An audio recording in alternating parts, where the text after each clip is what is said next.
Have you ever known your own worth? I don't mean in your heart. I mean the cold, hard price of your flesh and bone. The number someone would put on your life if they were looking to buy. I found out my price on a Tuesday morning. It was exactly 2 horses. 2 snorting, stamping animals that were probably worth more than Pa's whole plot of land. That's what I was. 17 years old, standing there like livestock at auction. The morning sun cut long shadows across the settlement's main clearing. It felt final, like the shadows were graves being dug right there in the dirt. Pa's calloused hand was tight on my wrist, a shackle made of his own shame. His knuckles were white. He hadn't looked me in the eye for a week.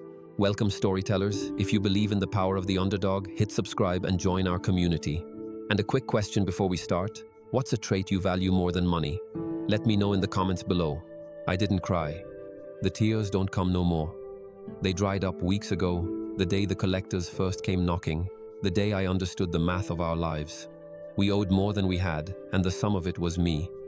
So here I stood. My dress, faded from 100 washings, hung loose on a frame that hadn't seen a full meal in months. My dark hair was pulled back severe, tight against my scalp. I reckon it was the only thing about me that felt strong. I'd learned to meet the world with a blank face. Inside, I was just a scared girl trying not to tremble. Neighbors gathered. They pretended it was a marriage arrangement, a respectable deal, but they knew. I could see it in the way they wouldn't meet my gaze, the way the women folk whispered behind their hands, and the men stared hard at the ground. They were witnesses to something ugly, and their silence was part of the price. Then he came. Malachi Stone. He didn't walk. He prowled. His expensive boots clicked against the packed earth, each step a hammer blow against my future. He was a large man, thick through the chest, with a beard that couldn't hide the cruel set of his mouth. But it was his eyes that undid me. They were cold, flat, like a snake's. They moved over me, from my worn-out shoes to the fear in my own eyes, and I felt stripped bare, appraised, weighed and measured. His 2 prized stallions waited behind him, black as a starless night. They were beautiful, powerful things, the source of his wealth and the currency of my soul. The whole clearing went silent when he stopped in front of me, close enough that I could smell the stale tobacco on his breath, a sour scent that made my stomach turn. "She's young," Stone's voice carried, deep and rough like stones grinding together. He wasn't talking to me. He wasn't even talking to Pa. He was talking to the crowd, to his own power. Healthy, never been touched by a man. He circled me then, slow, like a wolf circles a trapped lamb. I stood my ground. I didn't look down. I wouldn't give him that. I kept my eyes fixed on the horizon, on the hazy line where the dry earth met the endless, empty sky. My only escape. He stopped in front of Pa. "Yes," he rumbled, a sound that was almost a laugh. "I believe this arrangement will satisfy your debt, Ezra." My father, Ezra Bell, shifted his weight. A proud man once, a man who could fix anything with his hands and his will, but the failed crops and the debt had broken something deep inside him. He was a hollowed-out version of the man who used to lift me onto his shoulders. She'll be treated well." The words tore from Pa's throat, cracked and raw. It was a plea, a desperate, hopeless prayer from a man who knew he had no right to ask for anything. Stone's laugh this time was real, and it was the ugliest sound I had ever heard. Harsh and humorless, full of contempt. "She'll have a roof over her head and food in her belly," he sneered. "More than you've been able to provide lately." A murmur went through the crowd. Unease. Shame. But no one spoke. No one dared. To cross Malachi Stone was to invite ruin. He owned the trade routes. He owned the land. In this part of the world, he was as close to a god as you could get, and he was not a merciful one.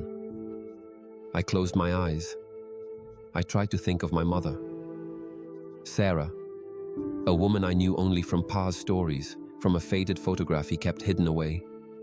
What would she say? What would she do? but her face wouldn't form in my mind. All I could feel was the terrible irony that she had died bringing me into this cruel world, and now my life was being traded to save the man she'd left behind.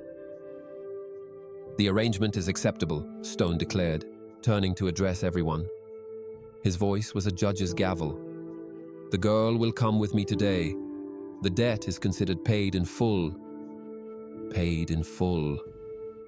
The words echoed in the silence. It was over. This was my end. This was the last moment of my old life. I felt the last bit of fight drain out of me, leaving nothing but a cold, heavy resignation. I braced myself for his hand on my arm, for the tug that would pull me away from my father, from everything I had ever known. And in the dust and the silence, my world came to an end. The words "paid in full" hung in the air, thick and final like the dust. My breath was gone. My world had shrunk to the space between two heartbeats, the one that had just passed and the one I didn't think would come. I braced myself for the touch of Stone's hand, the final claim. That's when it came. A voice, cutting through the morning stillness like a whip crack. "Wait." Just one word. Not loud, not angry, just steady. It wasn't a voice used to commanding attention, and that's what made everyone turn. My head snapped up. Every head in that clearing turned toward the sound. From the edge of the crowd, a man stepped forward. His gait was uneven, his right leg dragging just a bit with each step. Silas McKenna. My mind refused to make sense of it. Silas, the man they called Broken McKenna behind his back? The quiet farmer who lived alone in a cabin that leaked when it rained, whose clothes were more patched than fabric. The man I'd seen mocked by children and pitied by women my whole life. He was stepping into the sunlight now, moving from the shadows into the center of this nightmare. And for what? To be humiliated alongside my father? His jaw was set with a kind of determination I'd never seen on him, on any man. It surprised everyone. Whispers rippled through the crowd like wind through dry grass. What's he doing? Has he lost his mind? Stone's eyes narrowed, his thick brows knitting together in a scowl of pure contempt. He looked at Silas like he was a stray dog that had wandered into his yard. "This doesn't concern you, McKenna." Stone's voice was a low growl. "Go back to your hole before you get hurt." But Silas kept walking. He didn't look at Stone. He didn't look at the crowd. His eyes, when they finally lifted, found mine, and they held. In all my 17 years, I'd never truly looked at Silas McKenna. I'd seen him, sure. I'd seen the limp, the worn clothes, the quiet way he kept to himself, but I'd never looked at him. Now I saw something in his eyes I'd never noticed before. It wasn't pity. It wasn't charity. It was a quiet strength, a calm that had nothing to do with muscles or guns.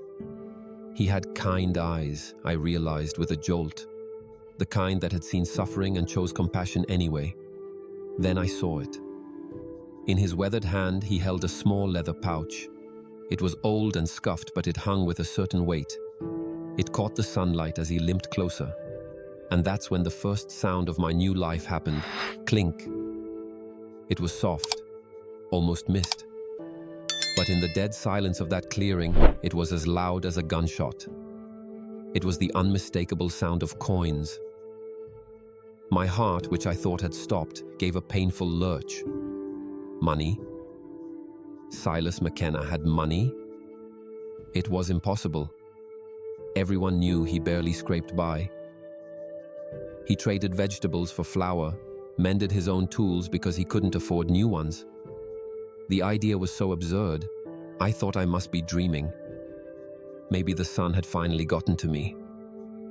"I said," Stone repeated, his voice losing some of its commanding edge, his eyes now fixed on the pouch with the intensity of a hawk watching its prey. "This doesn't concern you." Silas stopped just a few feet from Stone. He never broke his gaze from mine. It was like he was speaking to me even when his words were for Stone. "How much does he owe you?" Silas asked. The question was so simple, so direct. It hung in the air, a challenge. Stone's jaw tightened. He looked from the pouch back to Silas's face, his lip curling in a sneer. He was trying to get his footing back, to reassert his power. More than a broken-down farmer like you could ever dream of having, he spat. Try me, Silas replied, his voice still quiet, still steady. The challenge hung there like smoke. You could feel the entire settlement holding its breath. Pa looked between the two men, his face a mess of confusion and a hope he didn't dare acknowledge. I felt my own heart hammering against my ribs, each beat a frantic question. Could it be? Is this real? Stone hesitated. He didn't want to name the price. To do so would be to acknowledge that Silas might actually be able to meet it, and his pride couldn't stand that. But his greed was a powerful thing. I could see the war in his eyes. Pride versus greed. Greed won. $67, Stone finally spat out the words like they were poison. Plus interest. Call it 75 total. A collective gasp went through the crowd. $75. It was a fortune.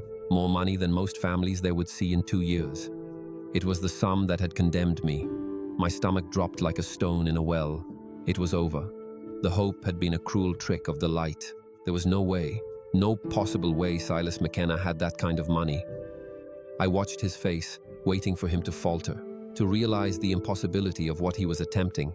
But Silas just nodded slowly, as if the number meant nothing. Then he opened the leather pouch.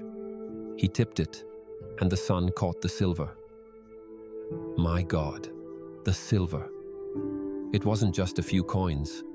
The pouch was full. One by one, he began counting them out onto the palm of his other hand. Clink. 10. His voice was clear. The metallic sound echoed, sharp and clean, in the absolute silence that had fallen. Clink. 20. I watched, my breath caught in my throat. Stone's confident sneer began to fade, replaced by a look of stunned disbelief. His eyes were glued to the growing pile of silver in Silas's hand. Clink. 30. Where had he gotten it? My mind raced. All those years I'd known him. He lived like a pauper. He wore the same patched clothes year after year. He rarely had enough to buy supplies in town. People said he was strange, that the accident that took his leg had taken a piece of his mind too. They were wrong. They were also wrong. Clink. 40. Clink. 50. Clink. 60. The pile of coins grew, gleaming in the harsh sun. It was a dragon's hoard in the palm of a beggar. It made no sense. It was a miracle unfolding $1 silver at a time. The crowd was mesmerized. No one moved. No one breathed. All you could hear was the soft scuff of Silas's boot in the dirt and the hard, clean sound of money. 70, Silas announced. He paused, letting the word hang there. Then he carefully picked out 5 more coins. Clink, clink, clink, clink, clink. And 5 extra, he said calmly. For the interest you mentioned. He held out his palm, heaped with silver. A king's ransom. The silence stretched taut and thin, ready to snap. It was done. The debt was met. I was free? The idea was so foreign, so immense, I couldn't grasp it. I felt lightheaded, my knees weak. Stone stared at the money with a raw, naked hunger. But his pride was at war with his greed, being outbid, being proven wrong in front of the entire settlement by the man he despised most. It would damage his reputation more than losing the money would hurt his purse. Where did you steal this? Stone finally demanded, his voice a hoarse accusation. Silas's expression, which had been calm and neutral, hardened for the first time. I earned every cent, he said, his voice dropping low, each word sharp. Through honest work, more honest than trading young girls for livestock. A few men in the crowd shuffled their feet, looking uncomfortable. The truth of Silas's words hit home. Stone's face reddened with rage, but I saw it. His eyes never left the silver coins gleaming in Silas's outstretched palm. He was a man torn. I held my breath, waiting. This was the moment my fate would be decided. Not by my father, not by debt, but by the pride of one man and the mysterious courage of another. Hope was a fragile, terrifying thing, and it was fluttering in my chest like a trapped bird, desperate to fly. A single, sustained guitar note hangs in the air, full of tension and uncertainty, then fades. The silver lay there on Silas's palm, a pool of liquid light in the morning sun. It was a simple transaction, an offer made, a price met. In any sane world, this would be the end of it. Malachi Stone would take the money, his greed satisfied, and I would walk away. But this wasn't a sane world, and Malachi Stone was not a sane man. His pride was a wild, wounded animal, and it was lashing out. "Even if I took your money," Stone said, his voice careful now, each word chosen to wound, "what makes you think you can just take the girl?" The hope in my chest froze, turning to a shard of ice. He's not going to take it. The realization hit me with the force of a physical blow. He would rather have me, a symbol of his power, than the money itself. Silas didn't flinch. His gaze was steady. "I'm not taking her anywhere," he replied, his voice clear enough for every person in that clearing to hear. "I'm paying her father's debt, so she can choose her own future." Choose my own future. The words were so foreign, they might as well have been in another language.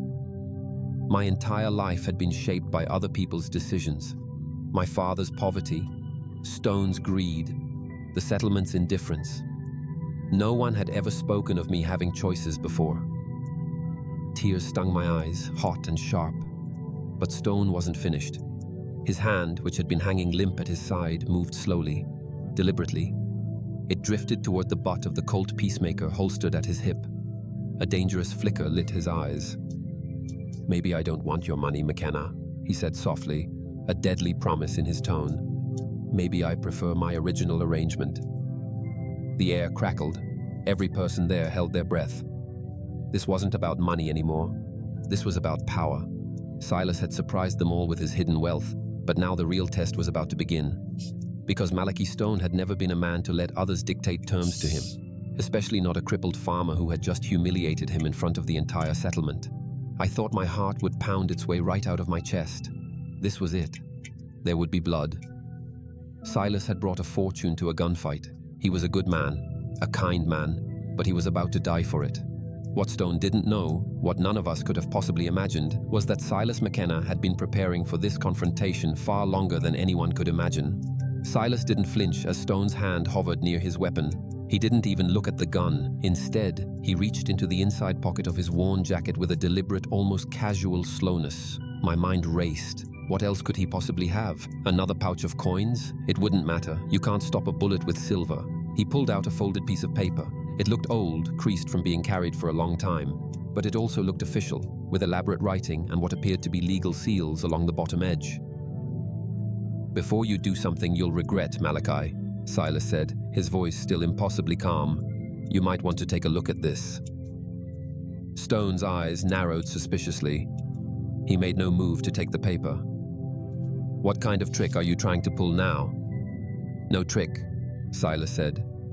He unfolded the document with one hand, holding the pouch of silver steady in the other. He held it up where Stone could see. "Just the truth about who you're threatening." The crowd pressed in, craning their necks to see. I couldn't read it from where I stood, but I could see the bold, official script. Stone's eyes scanned the document. His face, which had been red with rage, began to lose its color.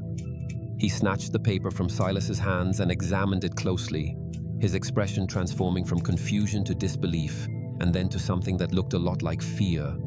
This can't be real," he stammered, his voice losing all its bluster. From the edge of the crowd, someone who could read it over Stone's shoulder whispered the words loud enough for others to hear. "A deed of ownership for the McKenna Ranch." A shocked murmur erupted into a wave of whispers. I stared at Silas, completely bewildered. The McKenna Ranch? The old McKenna place was a huge tract of land north of the settlement. It had been left to fallow for years after Silas's father died. Everyone assumed it was worthless, overgrown, forgotten. Stone looked up from the paper, his face pale as fresh snow. all 1,500 acres of it. The whispers in the crowd died instantly, replaced by a stunned silence. 1,500 acres. That would make him one of the largest landowners in the entire territory, larger than Stone. My head was spinning. This man whose cabin was barely more than a shack, whose clothes were patched and worn, he owned a spread of land that would make him a king in this part of the country. "You live like a beggar," Stone choked out, the words full of disbelief.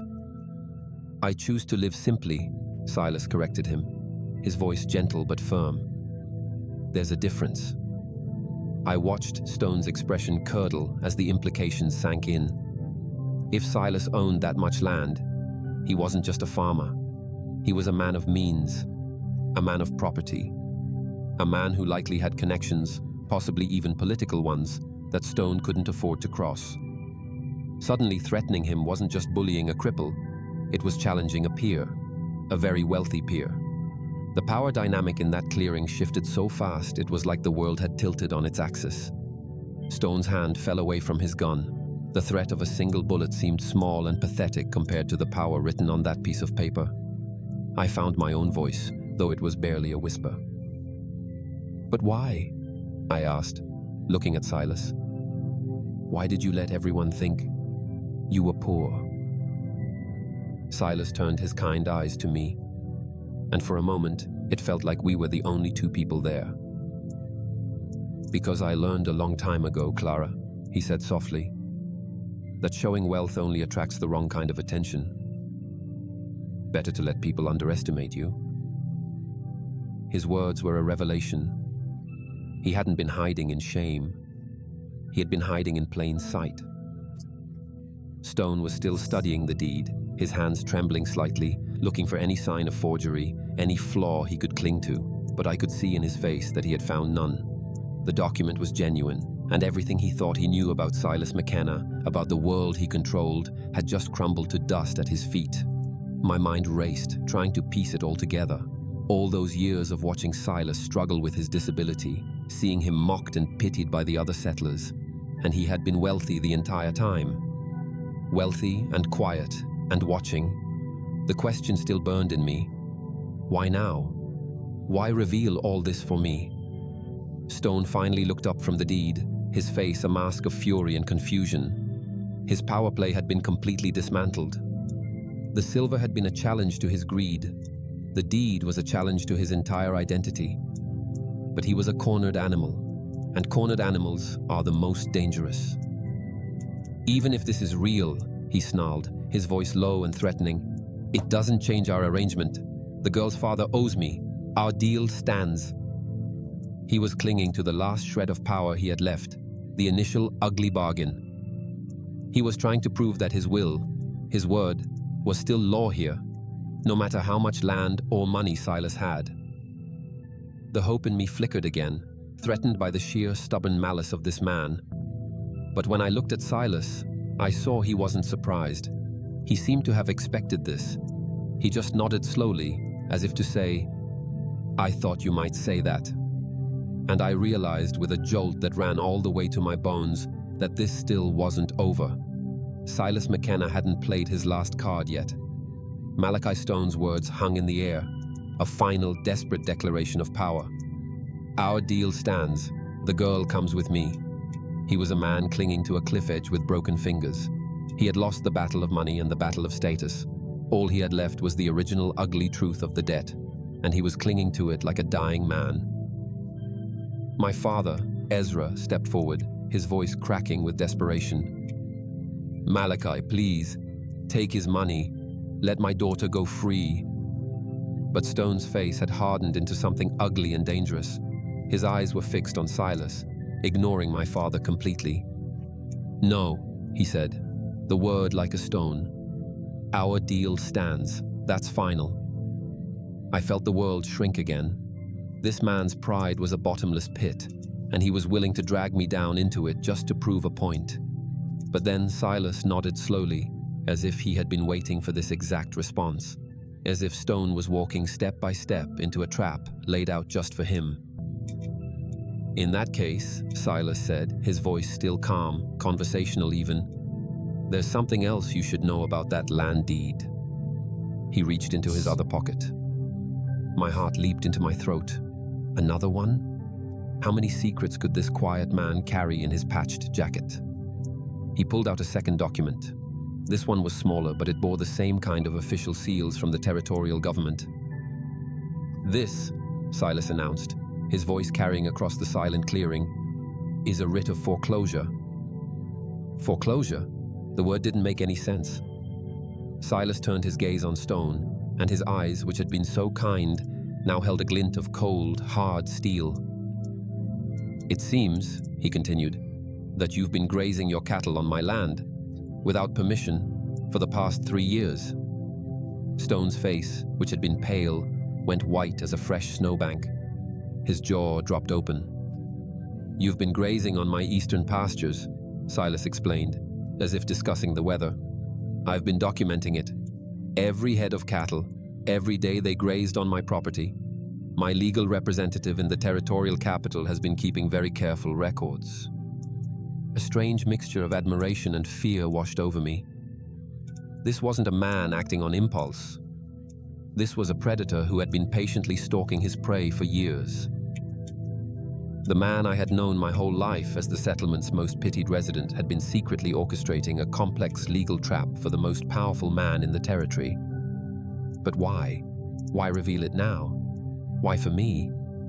Stone crushed the foreclosure notice in his fist, the paper crinkling in the dead quiet.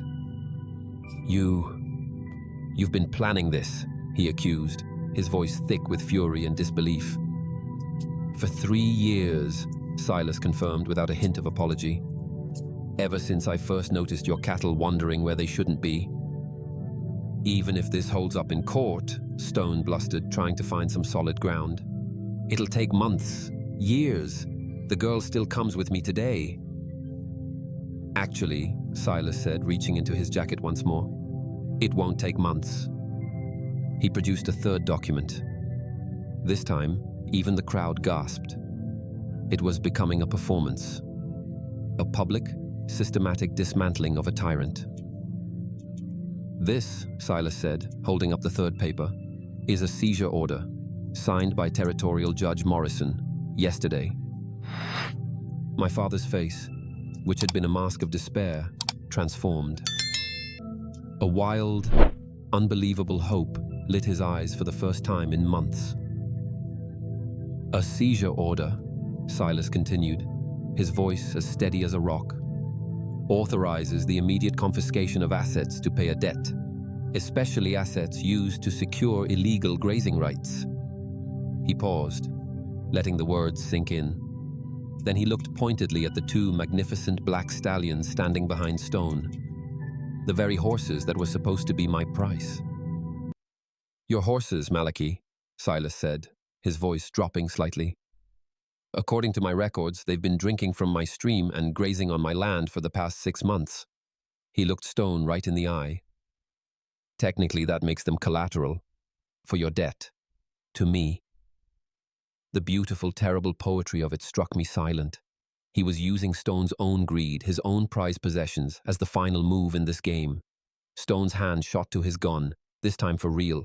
The humiliation was too much. The cornered animal was going to bite. But before his fingers could even curl around the handle, 3 men stepped forward. They moved from different parts of the crowd, converging on Stone in a triangle. I recognized them as farmers from neighboring settlements, or so I'd thought, but there was something about the way they moved. The quiet efficiency, the way their jackets fell open just enough to show the glint of a badge pinned to their shirts, the weight of a holstered pistol. I wouldn't, one of them said quietly, his voice calm but absolute. We're territorial marshals. We're here on behalf of Judge Morrison to ensure this legal proceeding is conducted properly. I stared, my mind reeling. They weren't farmers. They had been here the whole time, positioned, waiting. Stone's eyes darted between the 3 men, then to Silas. He was calculating his odds and finding none. You planned all of this, Stone said again, but this time all the anger was gone from his voice. It was replaced by the hollow sound of defeat. I prepared for the possibility, Silas corrected gently. I've been watching how you conduct your business arrangements around here, Malachi. Someone needed to put a stop to it. My legs felt weak. The full scope of what was happening finally hit me with the force of a physical blow. Silas hadn't just saved me.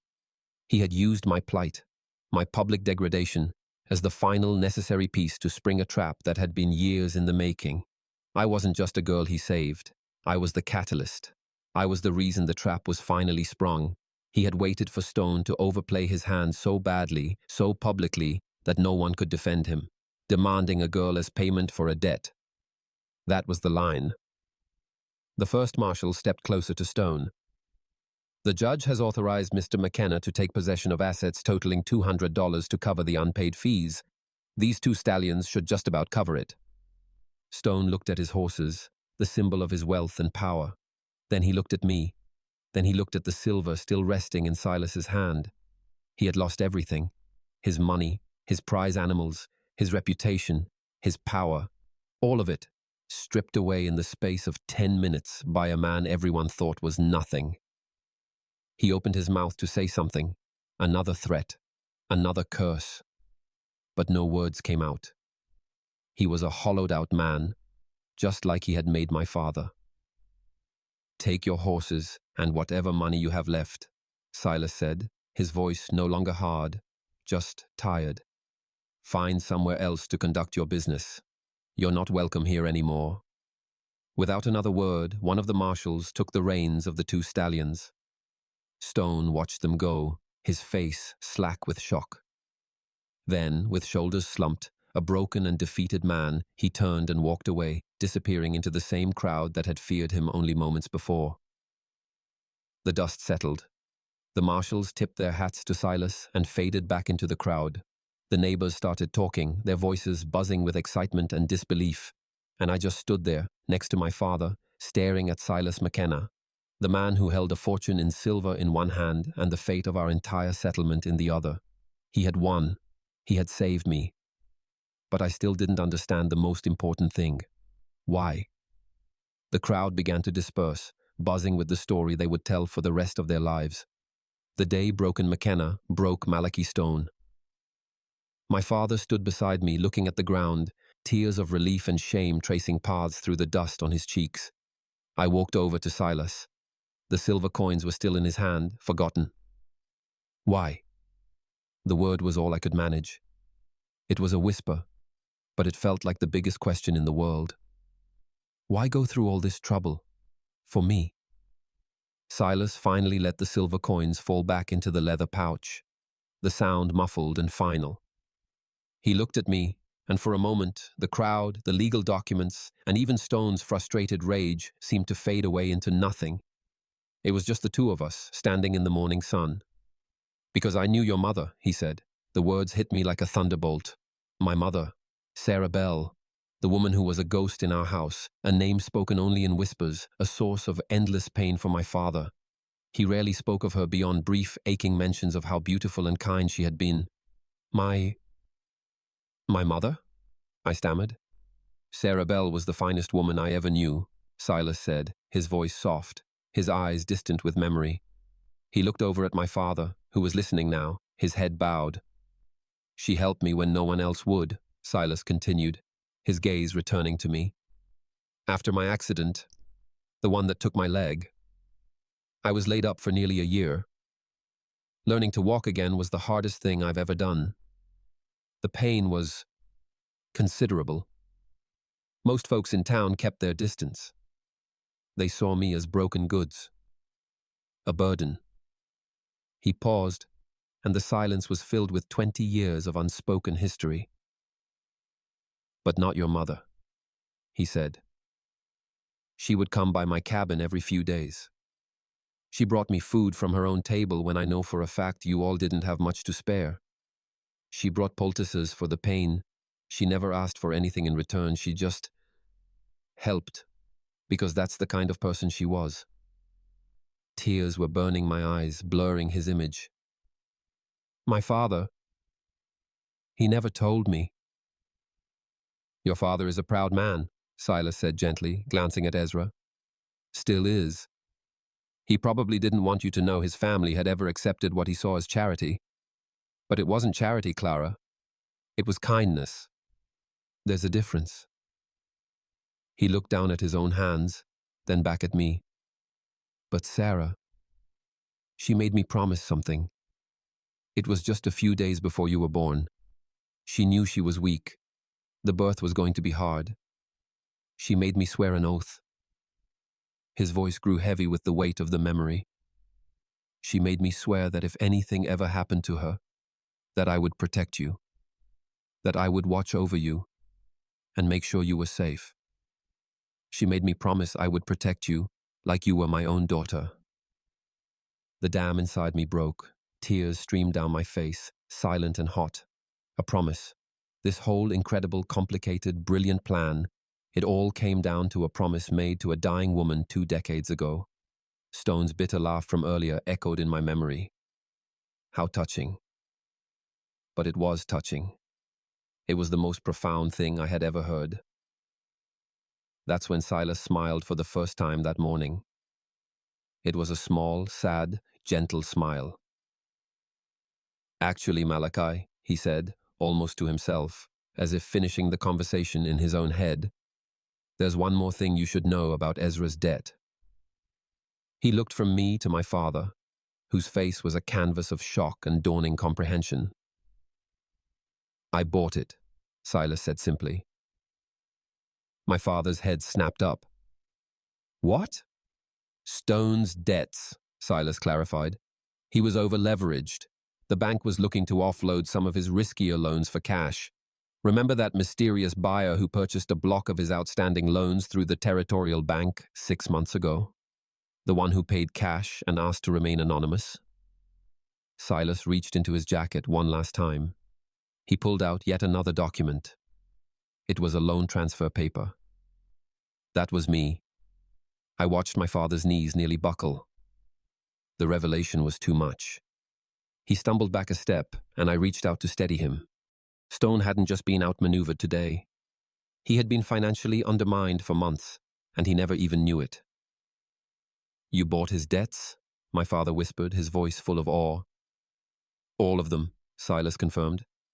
Not just yours, Ezra, the Hendersons' wheat farm mortgage, the widow Patterson's land taxes, even young Timothy Walsh's equipment loan. His voice carried across the remaining onlookers, a public declaration of salvation. Turns out Stone had been quite busy collecting debts from desperate families around here. A chill ran down my spine as I understood the full, breathtaking scope of Silas's plan. He hadn't just been targeting Stone's illegal grazing, he had been systematically buying up the very chains Stone used to enslave the community. Ezra owes me nothing, Silas announced, his voice ringing with authority. He looked right at my father. I forgave your debt the day I bought it, along with all the others. He turned to the small crowd, still listening intently. These families have suffered enough. A wave of emotion rippled through the clearing. I saw Mrs. Henderson, who had been watching from the edge, collapse into her husband's arms, sobbing with relief. The widow Patterson was openly weeping as her neighbors embraced her. Silas hadn't just saved me. He had liberated half the settlement. He turned back to me, his kind eyes searching my face. He was never going to collect from your father, Clara. I would never have allowed it. But I needed him to overplay his hand. I needed him to do something so monstrous, so public, that the law would have no choice but to step in and support my claim, demanding you as payment. That was the line. I finally understood. My near sacrifice wasn't the start of his plan. It was the end of it. The final piece of evidence he needed to ensure justice was absolute and final. So what happens now? I asked, my voice small. The world had been turned upside down and shaken out. I didn't know what was left. Silas studied my face for a long moment before answering. That, he said gently, depends entirely on you. On me? You're free now, Clara, he said, and the words seemed to fill the air. Truly free. No debts. No obligations. No one else's decisions controlling your life. The weight of that freedom felt almost as heavy as the debt had been. I had never imagined having choices. My entire existence had been shaped by necessity. I could leave, I said slowly, testing the idea on my tongue. Go to one of the bigger towns. Find work. You could, Silas agreed, nodding. You're smart and capable. You'd make your own way just fine. He then turned to my father, who was still staring at the ground, overwhelmed by shame and gratitude. And I have a proposition for you, Ezra. My ranch is profitable, but it's too much for one man to manage properly, especially one with my limitations. He gestured to his damaged leg. I could use a partner, someone who knows the land. My father's head snapped up. You're offering me work? I'm offering you a partnership, Silas corrected him. Equal shares. In everything. Profits, decisions, responsibilities. Then he turned back to me. His eyes were serious. But there's one condition. My stomach tightened. There was always a catch.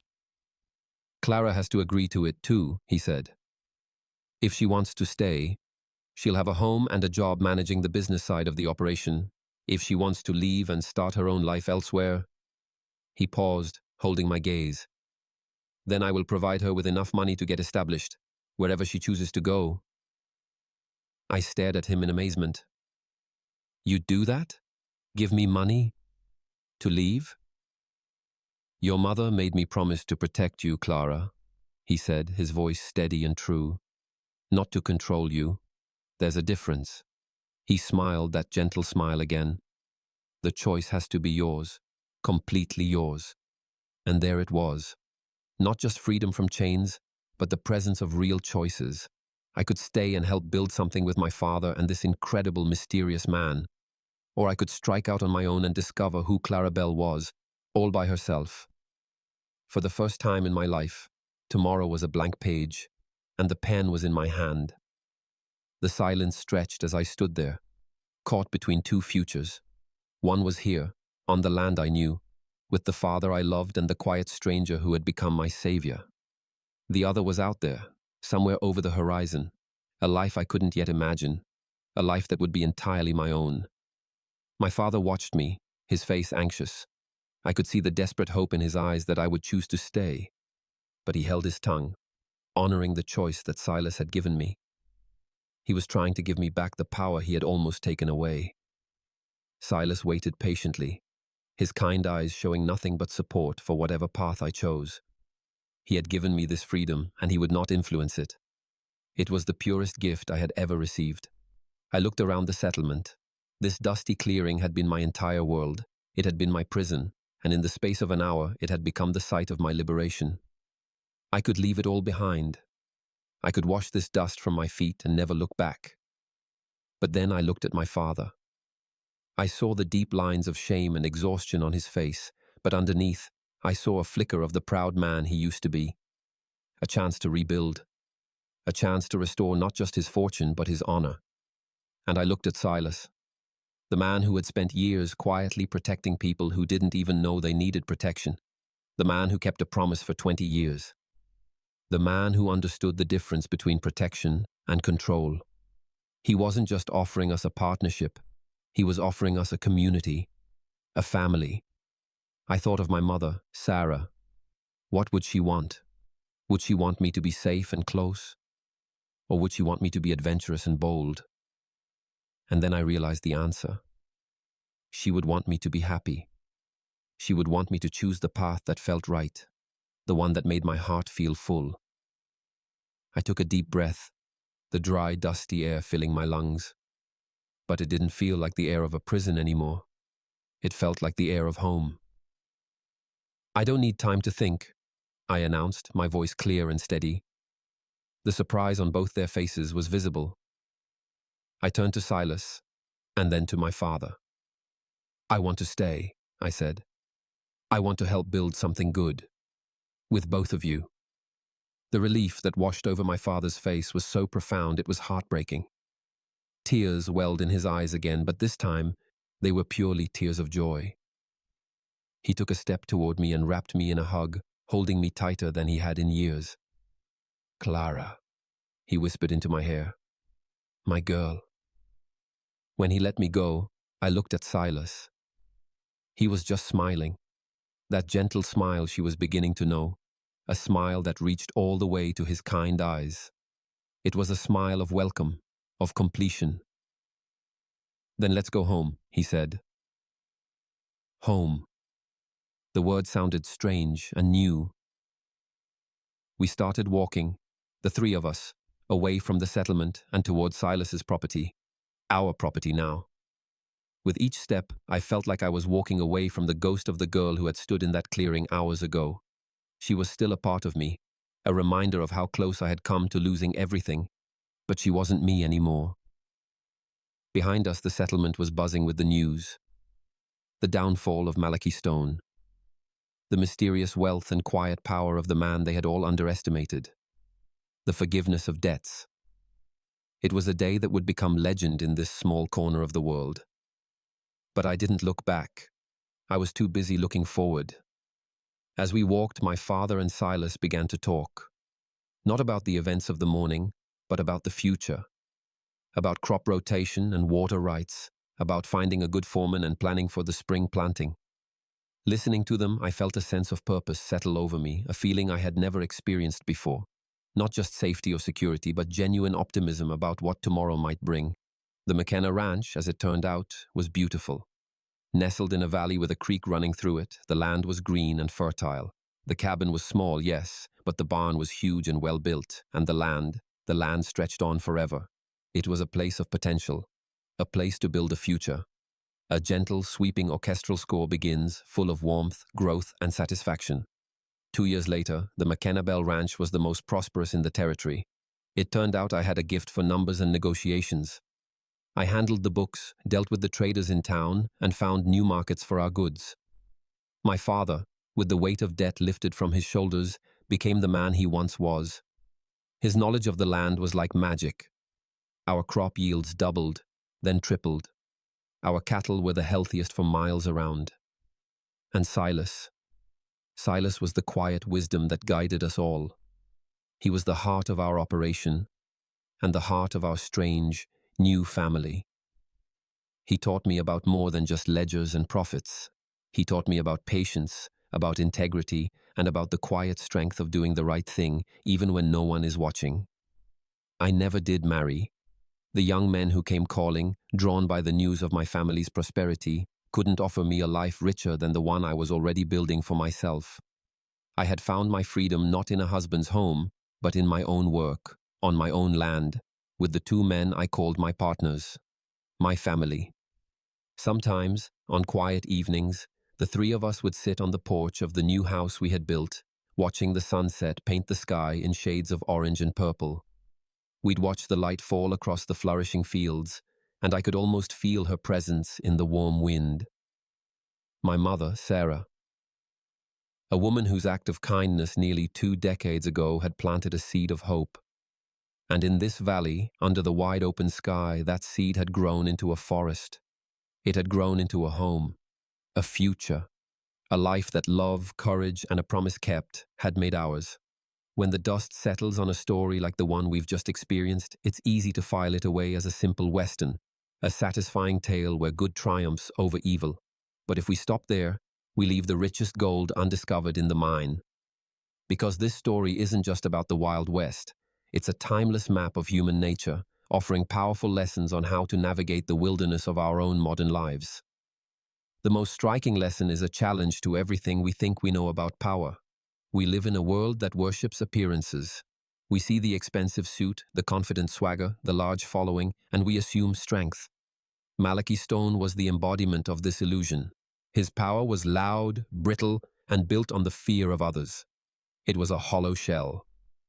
Then there was Silas McKenna. To the world, he was the opposite. Broken, poor, insignificant. He was underestimated, dismissed, and pitied. And in that, he found his ultimate weapon. His strength wasn't in what people saw, it was in his character, his intelligence, and his unwavering integrity, qualities that are built in silence, not displayed in public. This story holds up a mirror to our own lives and asks us, where do we look for strength? Do we chase the loud, flashy illusion of power, or do we cultivate the quiet, unbreakable strength of character within ourselves and recognize it in others? It teaches us that being underestimated is not a weakness, it's a strategic advantage. It allows you to prepare, to plan, and to act with a clarity that those blinded by their own ego can never possess. This leads to the story's second great truth. Justice is rarely a sprint, it is a marathon. Malachi Stone lived for the immediate thrill of dominance. His response to any challenge was impulsive and violent. Silas, however, understood that true, lasting change doesn't come from a single burst of anger. It comes from a long, patient, and intelligent game. For 3 years, he didn't just get angry about Stone's transgressions, he got organized. He documented, he prepared, he used the very rules of the system to build a cage for the man who thought he was above all rules. In our own lives, how often do we mistake venting for action? We see injustice and we rage against it, but passion without a plan is just noise. Silas reminds us that the most powerful response to a fire is not to scream at the flames, but to patiently dig a fire break that will starve it of its fuel. Whether you're facing a toxic workplace, a community issue, or a personal struggle, ask yourself, what is my long game? Lasting victory is almost always the result of quiet, consistent, and strategic preparation. But why? Why would a man go to such lengths? The answer is the story's beautiful, beating heart. Silas's entire crusade wasn't fueled by revenge or a desire for power. It was fueled by a promise. A simple, sacred oath made to a dying woman who had shown him kindness when the world had turned its back on him. Sarah Bell's small act of compassion, bringing food to a broken man, was not a strategic investment.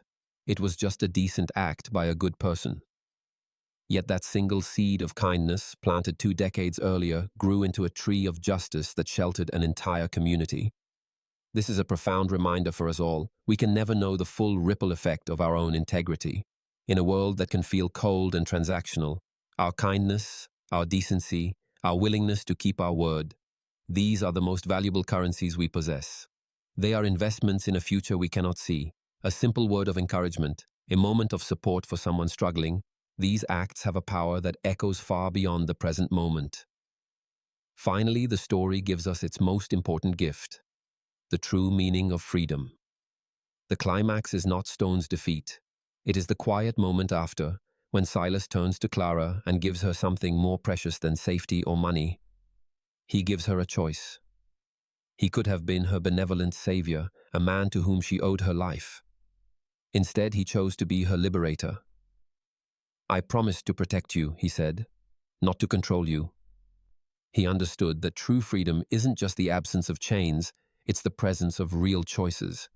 He cleared the board of all debts and obligations and empowered her to be the architect of her own life. This is the ultimate lesson for anyone in a position to help another. Our goal should not be to make people dependent on our solutions, but to empower them with the freedom to find their own. Clara's decision to stay was so powerful because she had the genuine option to leave. She wasn't fulfilling an obligation. She was claiming her own future. So what do we take with us from this story back into our own world? We carry the knowledge that true strength is quiet, that justice requires patience, and that our kindness creates ripples we may never see. We learn that real power isn't about controlling others, but about empowering them to choose for themselves. The world is full of Malachi Stones, but this story is a testament to the fact that we can choose to be something different. We can find the Silas within us, to be patient, strategic, and to find power in our integrity. We can find the Sarah within us, to offer kindness freely, knowing it is the most powerful seed we can plant. And we can all find the Clara inside ourselves, to rise from our darkest moments, not as victims, but as the authors of our own destiny. Now, I want to hear from you. Which lesson from this story hit home the hardest? In the comments below, share a time when you saw the power of a long game or when a small act of kindness made all the difference. Your story might be exactly what someone else needs to hear today. And if this story moved you, if it made you think, then please subscribe to the channel and share it with someone who needs a reminder of their own strength. We're building a community around stories that don't just entertain, but empower. Thank you for watching. Now go out there and choose to be the quiet hero of your own story.